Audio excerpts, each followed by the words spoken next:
भैया देखो ना, पृथ्वी पर कोरोना कोरोना की गूंज है।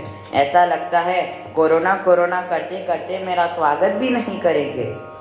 नारायण नारायण, ऐसे कैसे हो सकता है विनायक? देखो देखो, भक्त तुम्हारे स्वागत के लिए क्या क्या कर रहे हैं। गणेश, लो उत्सव का वर्चुअल इनविटेशन भी आ गया।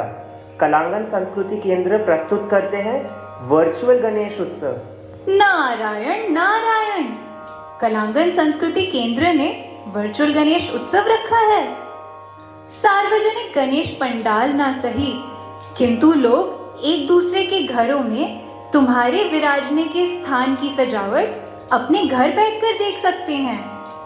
कलाकारों को भी अपनी कला प्रदर्शन का मौका है और लोग भी अपने घरों में बैठकर उसका आनंद उठा सकते हैं। अरे वाह, सब कुछ वर्चुअल, मजा आएगा।